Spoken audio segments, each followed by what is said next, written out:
വിജയഗാഥകൾ കൊണ്ട് ചരിത്രം സൃഷ്ടിച്ച് പണം ചൊരിയുന്ന ATM ഇനി നിങ്ങളുടെ വീടുകളിലേക്ക് എത്തുന്നു. ഉടൻ പണം 3.0.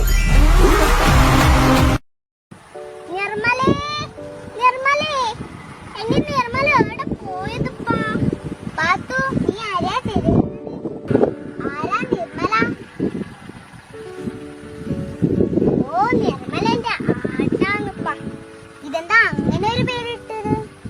ഓ, ഗാന്ധിയുടെ ആടിന്റെ പേര് നിർമ്മല എന്നല്ലേ? അതുകൊണ്ട് ഞാനും ആ പേര് വിളിച്ചു. നിന്റെ ആടിനെ അതാ അപ്പുറത്തുടനെ കെട്ടിയിരിക്കുന്നു. അപ്പൊ നമുക്ക് തുടങ്ങിയാലോ? ഓക്കെ, തുടങ്ങാം. ഉടൻ പണം 3.0ലേക്ക് ഏവർക്കും സ്വാഗതം. നമ്മൾ കയ്യൂരിന്റെ ചൂണ്ടുമണ്ണിൽ എത്തിയിരിക്കുന്നു. ബ്രിട്ടീഷുകാർക്കെതിരെ പോലും ചങ്ക് വിരിച്ചു നിൽക്കാനായി ധൈര്യം കാണിച്ച കയ്യൂരിന്റെ ഈ നാട്ടിൽ ആ പാരമ്പര്യം ഉറങ്ങുന്ന ചുവന്ന മണ്ണിലേക്ക് ഉടൻ പണത്തിന്റെ സഞ്ചരിക്കുന്ന ATMമായി എത്തിയിരിക്കുന്നു. പോരാട്ടങ്ങളുടെ പാരമ്പര്യമുള്ള കയ്യൂരിലേക്ക് മത്സരിക്കാൻ എത്തിയിരിക്കുന്നു ആരാധ്യ സതീഷ്.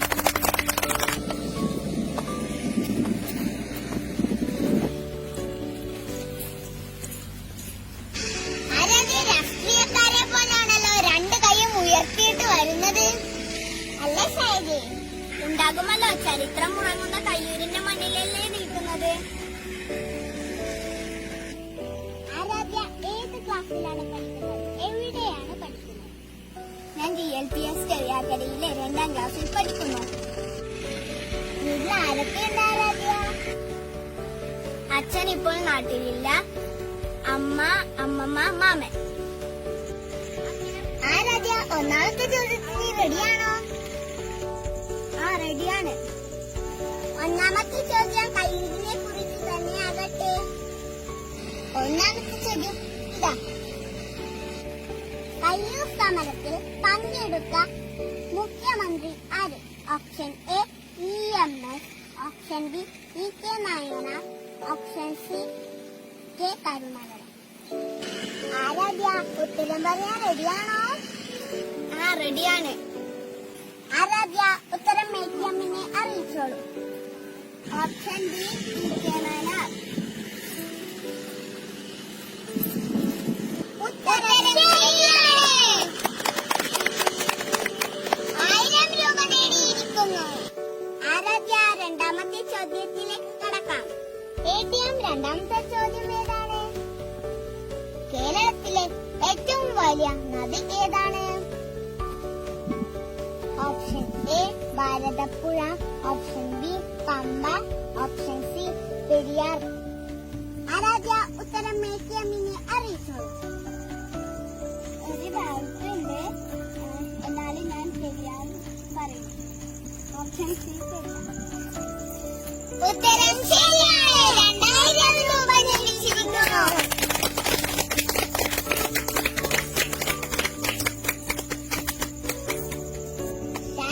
ATM പറഞ്ഞിരുന്നു ആരാധ്യ നല്ല പാട്ടുകാരിയാണെന്ന്. ഒരു പാട്ട് പാടിയാ പറഞ്ഞാലോ?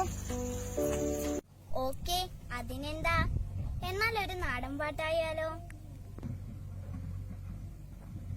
പാലോ പാലോ നല്ല നടപ്പാലം, അപ്പന്റെ കൈയും പിടിച്ച് നടക്കണ നേരം, ആയോരു പാലത്തിന്റെ തൂണേ നിന്നും പൊന്നോ എന്നൊരു വിളിയും കേട്ട്, പൊന്നോ എന്നൊരു വിളിയും കേട്ട്, എന്താണപ്പാ ഒരു വിളിയും കേട്ട്, എന്റെ അമ്മ വിളിക്കേണോരൊച്ച പോലെ, എന്റെ അമ്മ മണ്ണോട് മണ്ണായെന്ന് അപ്പൻ തന്നല്ലേ പറയാറുള്ളൂ, അപ്പൻ തന്നല്ലേ പറയാറുള്ളൂ.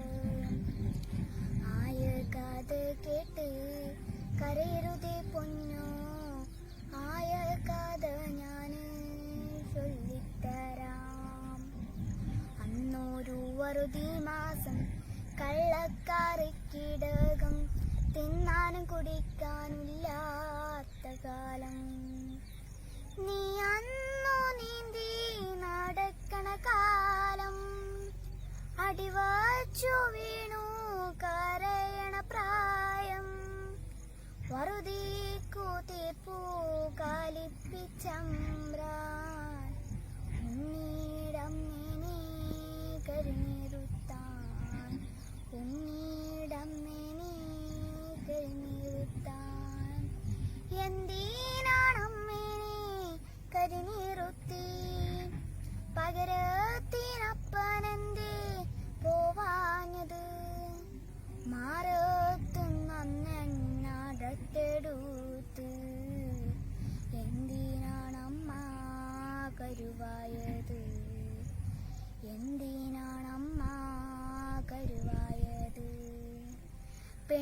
പെണ്ണിന്റെ ചോര വീണാലത്രേ പാലത്തിൻ തൂണ് ഉറയ്ക്കുള്ളോന്ന് പെണ്ണിന്റെ ചോര